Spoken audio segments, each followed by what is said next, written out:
Well, the Browns have a new DC.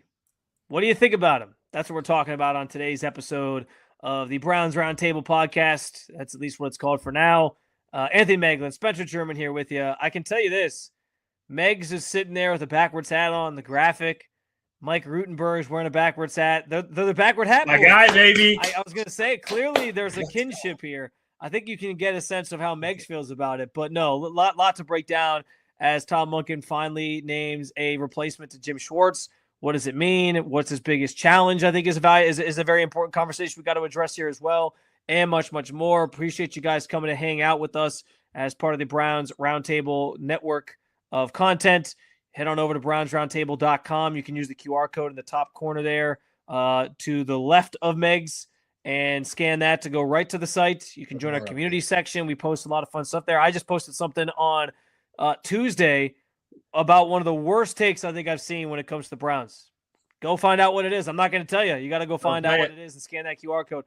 But also make sure you subscribe to our YouTube channel. Find more content like this, press conferences, we're going all to that Combine. good stuff. Hey, Combine next week. Combine. We're going to have you covered, so you want to make sure you're on top of all that stuff. But regardless, Megs, aside from just the backwards hat kinship you guys share, what was your kind of initial reaction to the news of Mike Rutenberg getting this job? You know, I kind of wondered early on if they would go internal, as Todd Monken talked about, trying to, keep things kind of status quo from the Jim Schwartz system.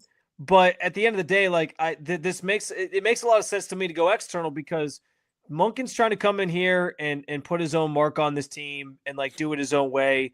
And, I think it says a lot about the message he's trying to send about trying to turn this organization around by doing this. So I don't have a problem with it. Now it just kind of comes down to will he be the right answer or the right pick for a first time, especially being a first time DC? Yeah, there's no question. My initial reaction was, who's this guy? Who? Like that? I mean, Mike Jones. Yeah, right. Yeah, Mike Jones. Mike Root. We're going off the we're going off the rails. I love it. It's early. We're going off the rails. Yeah. I mean, I don't. No one's gonna sit here and tell you oh yeah, I had Mike Rutenberg. That I had him nailed months ago, weeks ago. I think that's just not realistic. It's not the case. I believe the first text I sent was time to learn, time to study up on the Falcons, because see what they did, see what he was good at. Just to get an understanding of who he is. And I think one of the things that kind of came out of that is that he was highly regarded both in New York. You saw the picture that we used there at the top under Robert Saleh in New York, and then even in Atlanta, where he's described as a really good teacher. He's a good teacher of the game. He's very knowledgeable of the game. He's a younger guy, 44 years old. Obviously, you go backwards hat like me, you bring a lot of juice. You bring a lot of juice when you go backwards hat. He seemed like a big juice guy, a big culture guy, and that's what they need. And I said it once, I'll say it 200 more times. If you're going to get rid of the staff you had last year, get rid of them all. And unfortunately, there's good people that'll go in that. You'll have some of the staff still remain, but you can't keep Jim Schwartz around. We need a full new messaging, full new staff, and now you got it in your new head coach, your new offense coordinator, your new defense coordinator, and that part's exciting.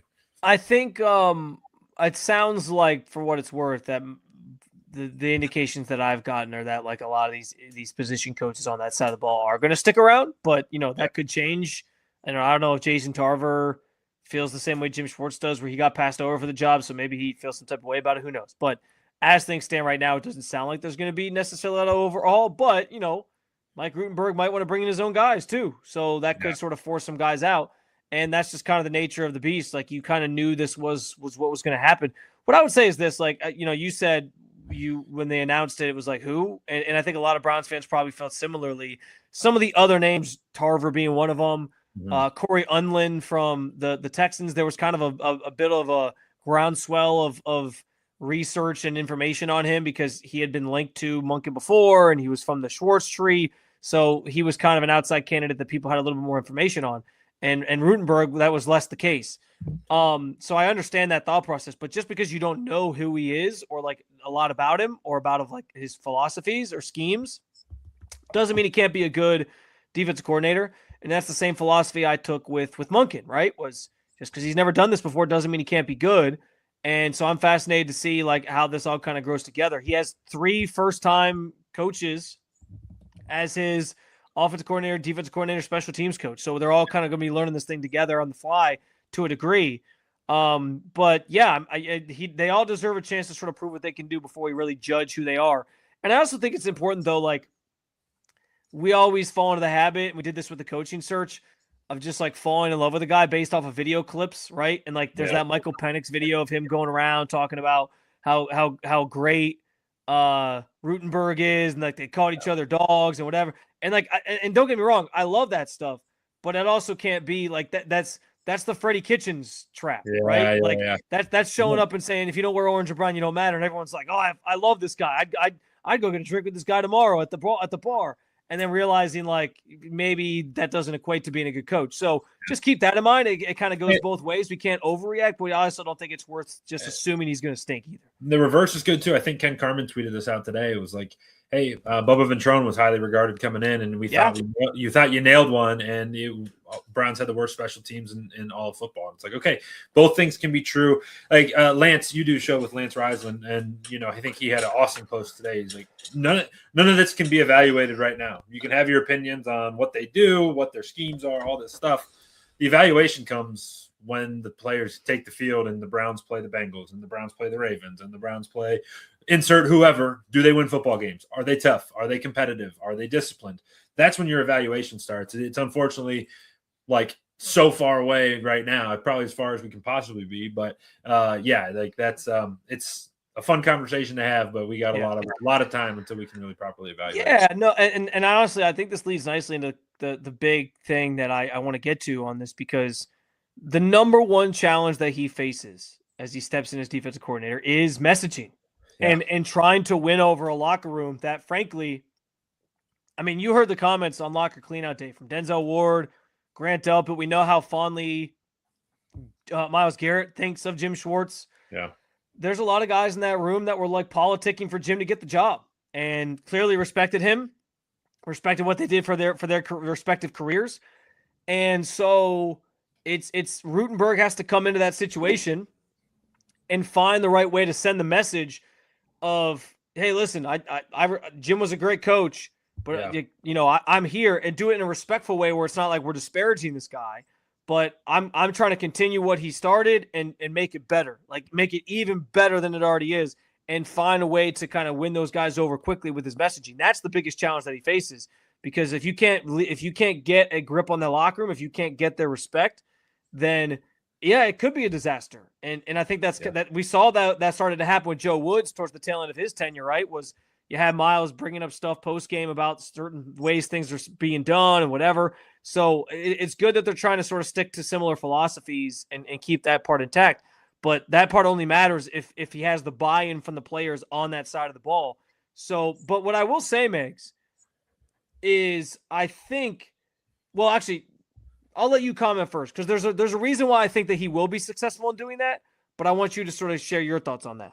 Yeah, it's the most important thing. And I do think there's an element of, hey, at that point, locker cleanout day, all that stuff. It's like, all right, this is our coach, this is our guy. We'd love it to keep it our guy. Players in general, I can speak to this because, it doesn't matter if it's at high school, it doesn't matter if it's in Pee Wee, if it's in the pros, right? Your coach is your coach. And I think players have a good way of, all right, this was good for us in the past. This is now the reality. We're going to respect this guy and give him the time of day. So I do think players will adjust to that well, but it's also really important, right? A lot of these guys, Denzel Ward's had his best years under Jim Schwartz. Devin Bush. It's personal to them. Yeah. Yeah. It's personal to them. And it's like, they'll respect him, but he has to earn it. And he has to show that, hey, Denzel, I'm going to put you in the best position to succeed. Grant, I'm going to put you in the best position to succeed. Carson, Devin, Myles, you name it, go down the list. I'm going to put you in the best positions to succeed.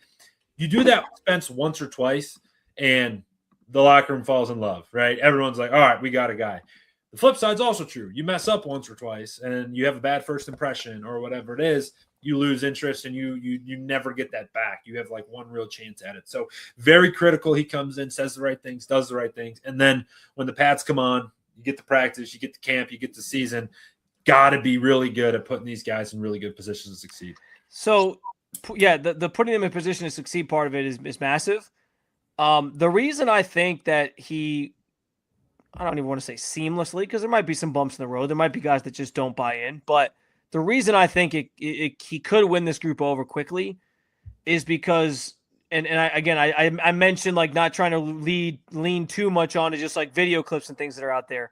But what is out there, it sounds like, is a guy who is extremely passionate. Yeah. And I want to point people to, he obviously Rutenberg's coming from the Robert Saleh tree. Mm-hmm. And you've seen the videos of Robert Saleh like running down the sideline on a big play for his defense and like chest bumping guys when they come off the field. I'm not saying Mike Rutenberg's going to do that exactly, but all indications are he's very much like a rah-rah guy, celebrates his players, is passionate about what they're doing and when they're doing things well. And I think that goes a long way with players. Like when they feel like you're putting in the work for them to make them successful, and then the results are there and you're out there like celebrating with them. Jim Schwartz had a way of doing it where like, he had his loaf rule where it was like, you got to celebrate these things, but you didn't see Jim Schwartz out there necessarily like, slapping asses and chest bumping guy, but you knew he cared and you knew he wanted that. Yeah. He kind of had this like very subdued way of showing how much he appreciated that stuff. I think it feels like Rutenberg kind of wears his heart on his sleeve a little bit more and shows a little bit more of that energy and emotion. And I think that's a really easy way to win over a locker room. And you can't fake that either. And guys will know right away. Yeah. Like, oh yeah, this dude brings the juice and he's about it and he puts in the work too. And like, think about it from that perspective. This is a guy who's obviously super committed, all that stuff. You go back to Monk. I was going to say Tomlin. Monken's introductory press conference or introductory one of the videos when he was riding over a stadium. They were like, "What was your favorite spot in town?" He goes, "What do you mean spot? Like I was in the office, right? Like I was working. I was here to work." And I hated that, but yeah. No, I don't. By no means do I think that that's a good thing or a healthy thing. But like, that's a guy. We might have talked about this, and I think you said like, I love that he's just like knows the grindstone. I get that, and I get fans feeling that way. I just feel like in those moments, here's the thing. The key thing in that moment. I don't think we talked about this, by the way. Oh, maybe I talked about it with somebody else. On a different show. But the key thing in that moment is like, I think I might have talked about it with Earl the Pearl, by the way, on 92.3. ETP. I can appreciate like, yeah, all I care about is my work. But I think in that moment you also want like some relatability, and you want like fans kind of want to see like, oh man, like I go to that spot and drink beers. Like, not that he has to go a lot. Like, it doesn't mean he's going to be there every Friday. No. But if he's like, yeah, man, the one spot I went to in the office, coach.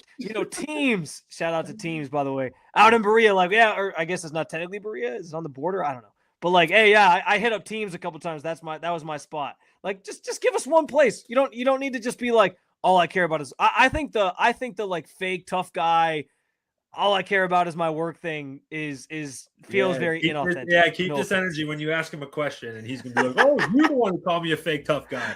Yeah, you. Yeah, okay. Something I think he's a fake tough guy. I think he meant it, but I just feel like it comes off fake.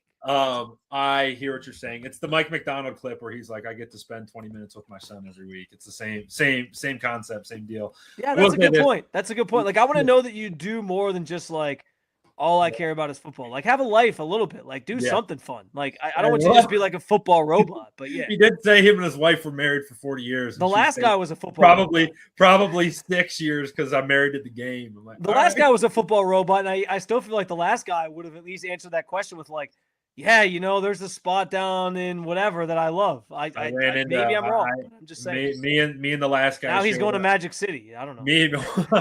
Magic City. Me and the last guy shared a love for a common spot, and we brushed shoulders once or twice. Did you? How about that? Yeah, shout out to Gormley's. And Rocky. Okay, see, but that's what I mean. He would have said that. Stefanski would have said that. He would have definitely said that. And he did it. Well, regardless. Anyway. It's just one of those things, man, where he's hiring like-minded guys, and it's good. This is it's something that this team needs. Change everything about it, right? Change the way it's approached, changed all the way that the coaches approach it, the way the players now approach it, and I think it's a good thing. Yeah, listen. The important pieces of this are that like the wide nine stays in place. He's very much from the same sort of system. He was under Saleh and Gus Bradley in Jacksonville, followed Saleh to he stayed in Jacksonville for a couple years, then followed Saleh to San Francisco for the 1 year. Then when Saleh went to New York, he joined him. Saleh went back to San Francisco. He went to Atlanta, obviously, last year. I do think there's a fair question in there of like, why didn't Saleh want you back on his staff this year now that he's a head coach again? I think that's a fair question. I actually think that's something that probably needs to be asked. Like, hey, was there an opportunity and what did that kind of look like? Did you just want to call plays? Did you feel like it was your time? Like, I think there's some questions there. But listen, like, I think philosophically, the key things that I pulled away from what we saw last year in Atlanta, by the way, and to sort of just give you an idea of like philosophically where he's at. Atlanta ran cover one about 17% of the time, and that was like middle of the league, like 17th overall. And this was when he was obviously like the defensive pass game coordinator, so he's scheming to like stop opposing passing offenses. But what you're going to get, I think, is the Browns, when they did go to zone, they preferred cover three. That was what Schwartz leaned on the most, and he didn't do it a lot. They still did it like at the second lowest percent in the NFL last year. But when they did, that was kind of their bread and butter. Rutenberg they ran a ton of cover three last year in Atlanta. They were, what did I have them as? Hold on one second. I had this pulled up and I lost it for a second. They ran, I think, the second most cover three last year in Atlanta, and then they ran the second most quarters coverage. So what I think you're going to get is like a mix of some of these other zones it worked in. Yeah. But I don't know that you need to get so hung up on like, well, they only ran man 17% of the time, because other places that Rutenberg has been with Saleh and all that, like the Jets ran a ton of man when he was there, especially those last 2 years. I went back and looked at the last 2 years as well. Like they were one of the top teams. I think they were 10th and then they were 5th the 2 years that they were like one of the best defenses in football. So I think a lot of it's probably personnel based too.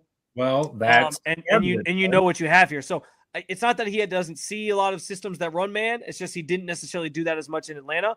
But I do think you're going to see some different coverage looks when they do go to zone. Like you'll see more cover four than you probably saw before. You'll see cover three, maybe more than you've seen in previous years under Jim Schwartz. But I think man is still going to be sort of at the basis of what they do on the back end of things. You know what it sounds like to me, right? He's got variety. He's done different things. Just as we've praised Todd Monken about, hey, he'll fit his system to his players. It feels like this is a little bit of that, where Rutenberg will, hey, if Ronnie, you're good at covering the post, and Denzel, we've seen Denzel struggle mightily in zone coverage. All right, who's it going to be? Tyson, what are you good at? And you go back to those Jets days when they had Sauce Gardner and those guys on the outside. Hey, Sauce, you're good at man. Guess what? Awesome. We're going to run man. Tyson and Denzel, you're elite at man coverage. Great. Let's go. We're going to man people up, and Ronnie, you be the cover guy in the back end, and all that stuff. It does feel like you get, because you're going to get a variety of all things, but it feels like this is a hire that, hey, he'll fit his system, his scheme, all of that stuff to his players, which is exactly what you want, right? Fit it exactly to put your players in the best positions to be successful. For sure. Yeah, I think he's seen enough at this stage of his career that like you don't have to worry about him just being too reliant on one thing or like going away and reinventing the wheel when it comes to coverages. He's seen different types of coverages be successful at different points. So I feel confident saying I think that'll still be the case, which is good. And also that's what Tom Monken wants. Like he said he didn't want to stray too far from the path of what's been successful here.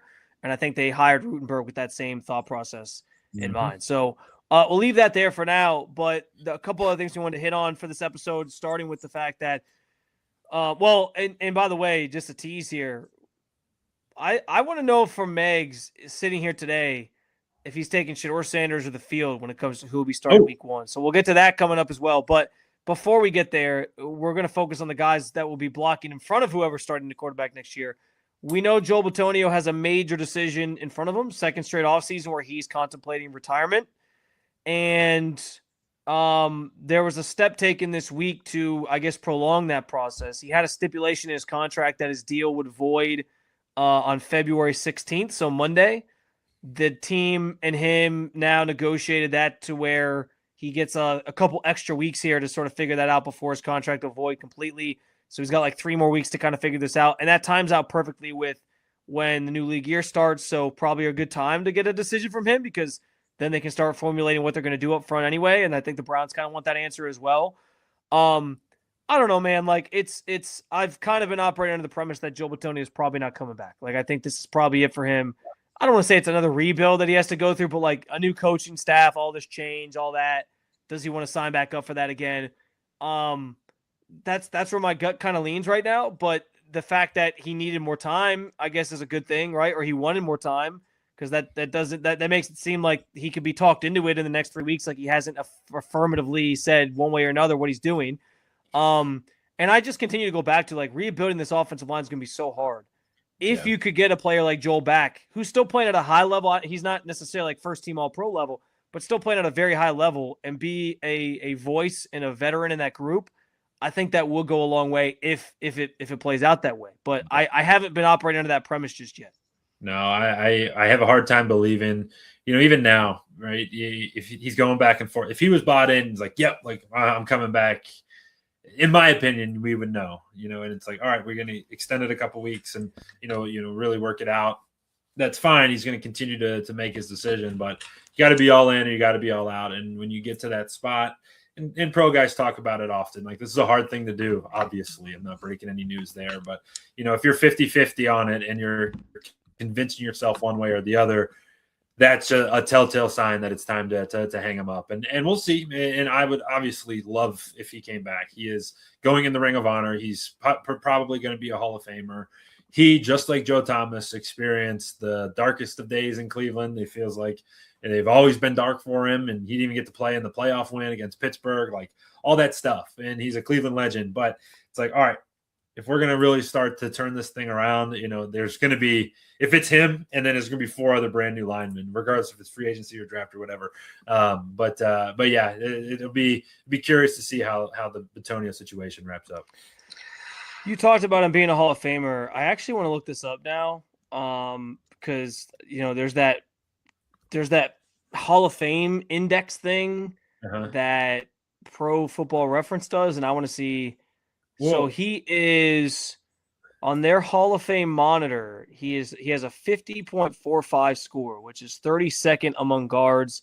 Average Hall of Fame guard score is 105.71. So based off of that, they don't think he's a Hall of Famer. But like the longevity's there, right?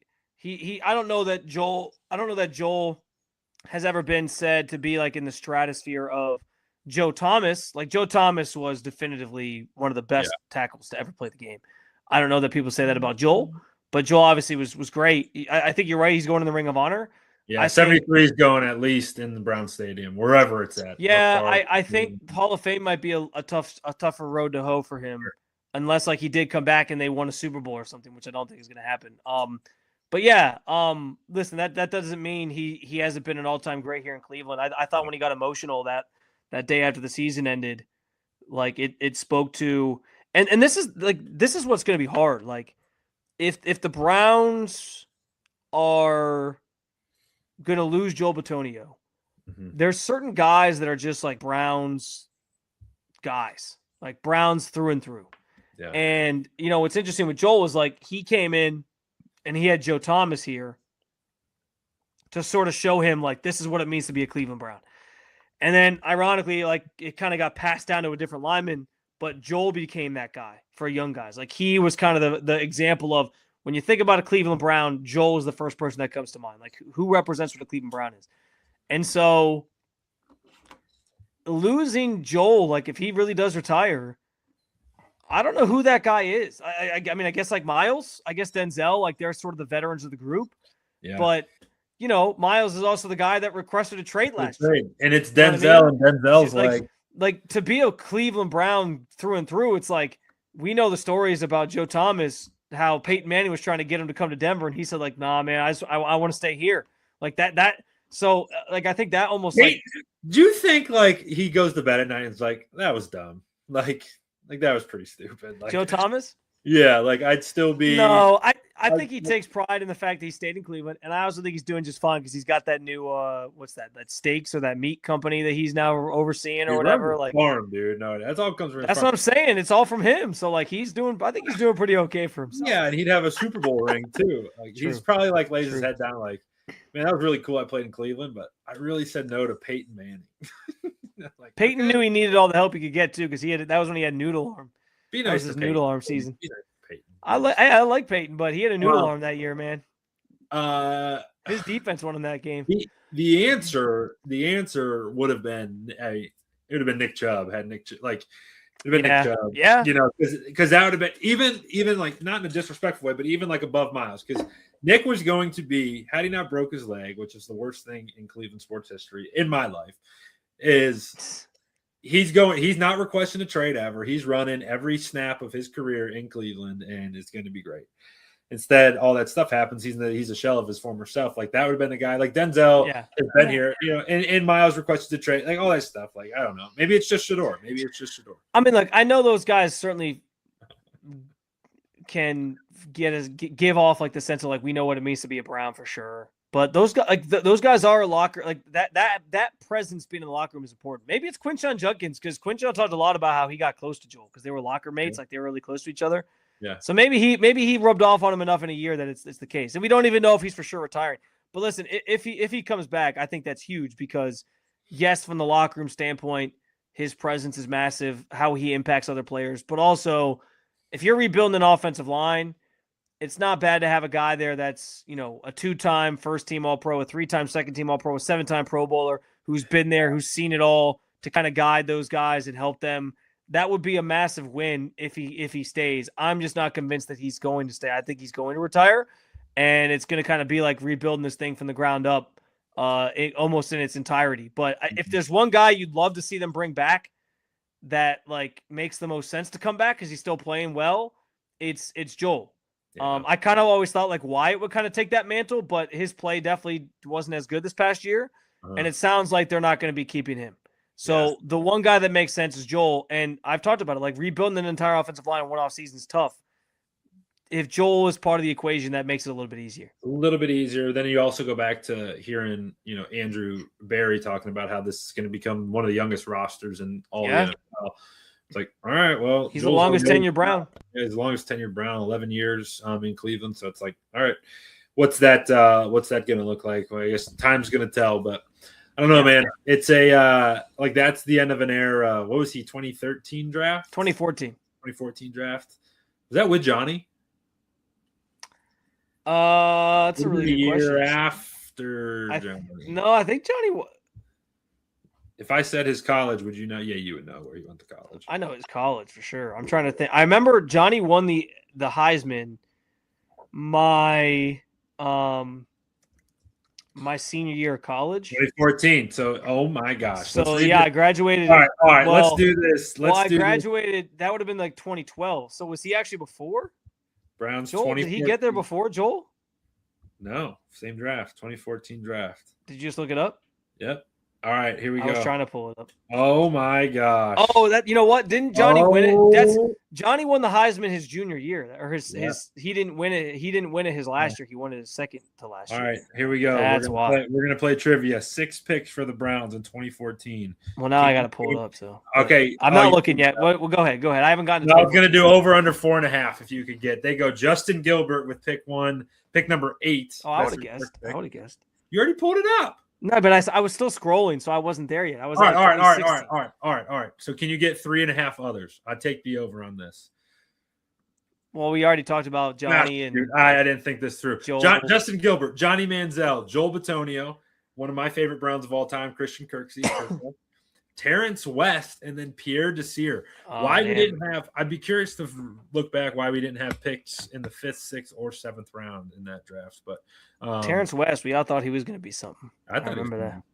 Yeah. And then they got Duke Johnson in 2015. He was. Well, this is funny. So NFL draft. Where am I at? I'm on. This really is like the. By the way, like all of this is the end of an era. I'm maybe retiring. Njoku's not here anymore. Like the Njoku thing. That closes a circle of like, hey, we came out of the 2016 season, and then 2017 you win 0 games, but like him, Miles, and Jabril Peppers are your first round picks from that year, and you're like, the future's bright, and then that era is now over. Like that era of like beating the Steelers in the wild card round, like that book is now closed. You're building a whole new offense now. Yeah, and I know Miles and Denzel are still there, but like they're kind of like transcending eras. That era is over. Yeah, because no Chubb anymore. No. Well, that playoff win was Baker, Chubb, Kareem Hunt, Odell, or no, not Odell, Jarvis. Well, Odell was there, but he was hurt. Odell was injured. Jarvis was on that team. David, Austin, But like Joel was on that O-line. Joel on the O-line. That Njoku, obviously. Like, White Teller's not going to be back. The offense that was part of that era is basically gone, and the picks that were kind of the foundation of that era are all basically gone, other than Miles and Denzel. That's it. This is probably a question for next week, but I wrote about this on another page. I think you wrote about something very similar. In the spirit of 3 first-round picks that really set the franchise up for the next 10 years, if somebody calls for pick number 6, let's say if Jerry Jones calls for pick number 6, hell yeah, I'm trading back. Hell yes. If it's for me, remember in that movie where they wrote like the running back or nothing. I'm writing Carnell Tate or call Jerry Jones. That's what I'm doing. Jerry Jones on line 1. Yeah, no, I mean, I've talked about this a lot already, and I don't want to give it all away now, but I think in that spot, trading back is going to end up making a lot of sense just based on how the board might fall. Mm-hmm. So, but we can expound on that. I think that's a really good combine topic for sure. But before we get out of here, Megs, I kind of had a fun question I wanted to get to because I've been talking about this elsewhere. I've been thinking about this as well. If I'd asked you today on February 18th, when this is up, to tell me Shedeur Sanders or the field, it's kind of like in golf when you like go into the Masters and you're like, you taking Tiger, you're taking the field, and everyone's always like, I mean, I'm taking the field because that's not easy. But it's Tiger's coming back. I saw that smile. I saw that smile he made when he was asked about the Masters. Yeah. But if you had to say right now in mid-February, Shedeur Sanders or the field starting week 1, who would you take? This is a great question. Because it's hard. I'm leaning towards field. I'm leaning towards the field. And not Justin Fields. You're leaning towards the field. The field. And the field is 2 people, in my opinion. It is Deshaun Watson or if they can get Malik Willis, I think you bring Malik Willis in to be a starter. Like if they go, yeah. Like you go. If they pay what they need to pay, which honestly everyone's like worried about the money. They're like, how is this going to work, guys? The Browns haven't paid a base salary over like the vet minimum to anybody in like years now. It's been like it's like we're going to like a decade of this. Like they could figure it out. They'd backload it. They'd make it work. So, but if they go like big fish hunting for, hey, we're gonna pay top market for a quarterback. You're not big game hunting, whatever. If you're not bringing in Malik Willis to be a backup, like no. Yeah. If you're chasing that, he's gonna be your starter for sure. I wouldn't. Yeah, like. And that's not to say I would be very excited. Okay, I would be excited out of 2 out of 3 of those scenarios. You give me Shedeur, take it. You give me Malik, take it. You give me Deshaun, I'm out.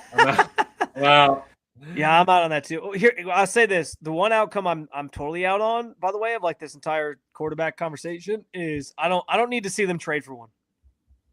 And, like unless you're getting like Patrick Mahomes miraculously, which isn't happening.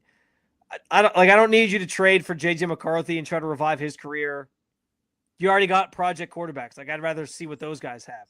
Yeah. You don't need to trade for Mac Jones and be like, hey, this guy's gonna be like it's either you think maybe like you either spend the money on it. I'm not giving up draft capital for one of these other guys. You either spend the money on it because he's a free agent and you're like, we'll go get Malik Willis.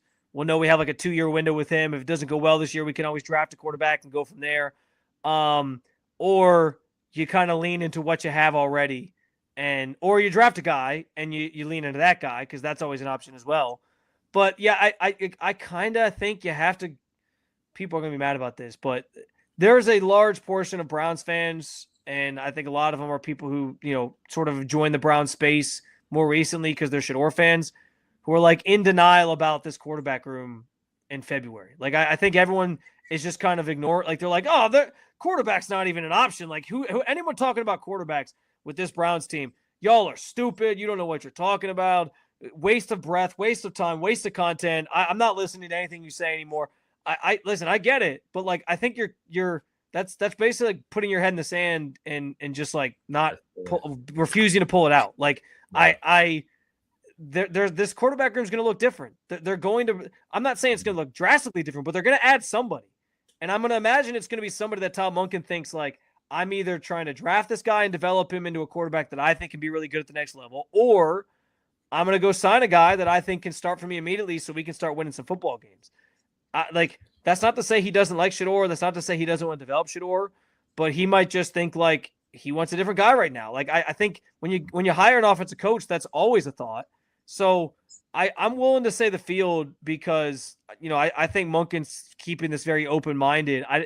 Anybody who thinks they know for certain today that Shedeur Sanders is starting, I think is crazy. Because and to be clear, I'd love to see it. I want Shedeur to be the guy. I want Shedeur to be the starter because I have no interest in seeing Deshaun like you. You at least learn something if Shedeur starts, and I think he is a good quarterback. So I'm intrigued by what he can do in Tom Monken's offense. But I'm also a realist when it comes to how these teams operate. And the Andrew Berry's talked about it. Monken's talked about it. They're going to weigh everything. They're not going to close the door on anything. And because of that possibility, I think I have to say the field because I think there's a possibility they add somebody that legitimately could start or compete for the job. Yeah, I think it's very well said. And it's it's going to be the reality. Like you said, that room's going to look a lot different regardless of what anybody wants or thinks or feels. And I think that's an okay thing. Bring in whoever you want. Make sure you got it in a good spot where Todd thinks he can go win some football games with the guy. And then you go. The bigger question I have that's not specifically Browns related is like, what franchise is, and this is like a big picture one, but like what franchise is Sam Darnold going to ruin by like, oh, Sam Darnold could do it, so we just went. Yeah. No, someone's going to do that with Anthony Richardson. 100%. And someone's going to do that with Anthony Richardson. Someone's going to do that with J.J. McCarthy, maybe Mac. Yeah, like someone's going to try to do that. And I'm not saying all those guys are going to be failures. Like I do think Sam Darnold's changed the game when it comes to you can see there's quarterbacks that like no. Like I think Geno Smith. I think Geno Smith is like this too. There are quarterbacks out there that like the team failed them more so than they failed the team. And if you gave them adequate time, you can get a quarterback out of it that like, hey, you put them in the right situation, they can be successful. But I think every coach thinks they can do that with guys, and not every coach can do that. So that's the key thing. Like, can your coaching staff do that? And some team's going to try. You're 100% right about that. And there's going to be teams that fail, and there's going to be teams that succeed. I mean, Daniel Jones had a pretty good year until he got hurt. Like he was having a sort of renaissance season. So it happens, but can I say a name? Situation. Can I say a name, or should I save it for next week? I'm going to say a name. I'm going to say a name, and I just wanted to get your for the reaction. Browns. Yes. Okay. An old friend, Jameis Winston. I thought you were going to say Joe Flacco. I bring Joe back too. I mean, Jameis. There's a connection. He played with Todd Monken, and he said his best season came. Can we call it his best season when he threw 30 picks and 30 touchdowns? His best season came statistically. His best season came after Todd Monken. But yes. Well, also his best friend is Byron, the new offensive coordinator, and so like there's connection there. He talked about this was on Part of My Take. He talked about the Sam Darnold effect. Like, hey, he's going to get another chance somewhere because Sam went. I saw he wanted to play 12 more years too. I think he was just being a little. I think he's going to play longer than Tom Brady. What could you imagine? Hey, bring him back, win a couple Super Bowls, 12 more years. Cleveland's rocking. We're playing in snow bowls for the next 4, and then he opens the new stadium in perfect Jameis fashion. So we're talking about Tom Monken either tapping into something that maybe he's lost with Deshaun, or reeling in Jameis Winston enough that he can be successful. That's where we're at in the Browns quarterback conversation. I mean, I don't hate Jameis. Jameis is at least fun to watch. Like the offense will put up some points and like you'll get a lot of crazy interceptions, but at least it'll be enjoyable rather than whatever the hell we watched last year and the year before that. So I have a trade proposal that I think should be forced by the NFL. Dylan Gabriel for Xavier Watts. You love Xavier Watts. I don't think the Falcons are accepting that trade. Plus, they just lost their. But Dylan, one of their best defensive players might not ever play football again. By the way, so I don't think they're really just in the business. He may never step foot outside again. Can Dylan Gabriel play defensive end? Just kidding. That's Kevin's guy. Kevin drafted him. Yeah. That's true. One pick before Xavier Watts. He's probably gonna end up there. I mean, it's like written in the stars. By the way, I know Shedeur is gonna end up being the starter, and someone's gonna clip this and be like, "These idiots," blah blah blah. That's what always happens with this. Like, I tell people to like not. The main message isn't Shedeur won't start. It's more so like just keep an open mind. The idea that like they're going to be looking and people are just like so end results based. It's like whatever the outcome is, that's all I care about. So I'm sure we'll get clipped. It's fine. I'm used to it. This, I'll put the date. I'll put 2/17 like in the corner, like right down here, just to make sure that it's at least that people know. So maybe Megs will just clip us and he'll turn it into like some content for social media where it's look like, at this idiot, and I'll just it's like I'll take the field and it's just like X boom, and then like I'll take the field too, boom, and then it's like. And then it's the clip of Tom Monken being like, Shedeur Sanders is going to be our starter. And Shedeur MVP. Shedeur's doing this. Shedeur's I just gave you some free content there for the YouTube channel. Speaking of the YouTube channel, make sure you subscribe if you haven't done so already. Browns Roundtable. We got more content like this. We'll have a ton of stuff.